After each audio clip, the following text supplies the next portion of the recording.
Brother? Yes, brother. After the show, I read a comment on Twitter on SRK, Shah Rukh Khan's Twitter, that he said that post-show he had some discussion with you, and he has mentioned that after a post-show I had a discussion with Dr. Zakir Naik and it was very enlightening. I would like to know what was that enlightening session with Dr. Shah Rukh Khan? Yes, after the show was over, I did chat with Shah Rukh Khan for about half an hour, and it was a very good experience. I cannot discuss everything because many things were personal. It would be wrong on me to say in public. I was meeting for the first time. It was the first time I met him personally, though there are some common friends who are his friends and my friends. But this is the first time meeting him personally. And one thing is for sure, that I am happy that I maintained my policy of not to just rely on the news. But before the show, and which everyone may be aware, that it comes in the media, many people, many of my friends have told, Shah Rukh Khan is not a practicing Muslim and he's not happy to be a Muslim, and he normally gives comments against Islam, and he does this and that. I personally have not heard it personally on the television. I have not heard, because I watch television very little. But because it were comments, I followed the verse of the Quran. Quran says in Surah Hujurat, chapter 49, verse number 6, that whenever you get a message, check it up before you pass it on to the third person. The same thing what I use, with anyone asking comment, like Barkhadat asked me on Osama bin Laden, I said, I don't know. Same thing, even though hearing negative comments of Shah Rukh Khan, I always said, Allah Alam.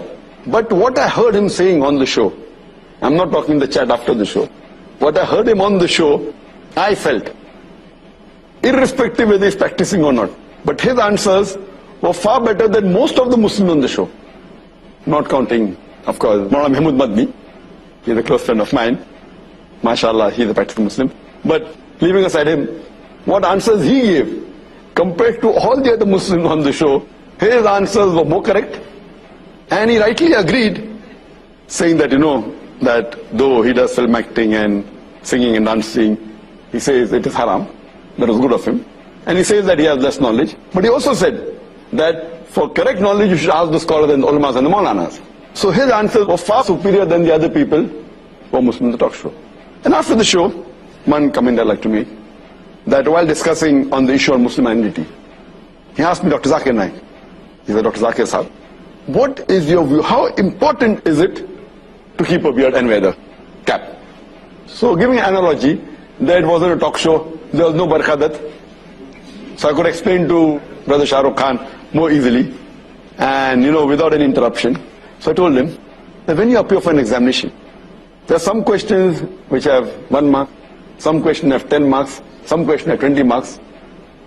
The Muslim identity, wearing the cap and the beard, though it's not of utmost importance, but it is important, it may carry maybe 1 mark.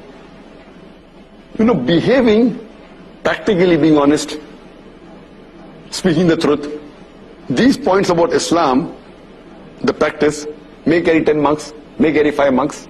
So, though keeping a beard is not the most important, you can miss the 1 marks and concentrate on the 10 marks and 5 marks and 20 marks.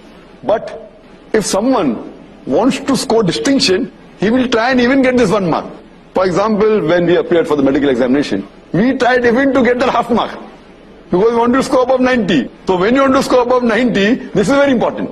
Beard is important and cap is important. It's a part of the Sunnah. But if someone doesn't keep a beard, you cannot say that he's not a Muslim. You cannot say he's not a Muslim, doesn't sport a beard or doesn't wear a cap. But, you have given a very good analogy. So you like the example, that it is important, but may carry 1 mark, 2 marks. The more important is the amal. The other things about being honest, about offering salah, not doing shirk. This is of more importance. And as I mentioned even in my answer to the talk show, that if a person does not keep a beard, it doesn't come in the 70 major sins. There is a scholar by the name of Imam al-Dhahabi, and he has listed the 70 major sins in Islam. First being the shirk, then being murder, going down the line. But the beard doesn't appear. That does not mean it's not a sin. Some scholars say that it is a sunnah, mustahab, that's encouraging. Some scholars say that it is fard to keep a beard. But whatever it is, no one puts it in the major sin. Either it's a minor sin, or it's a very important sunnah. So it's not part of the major sin. Hope that answers.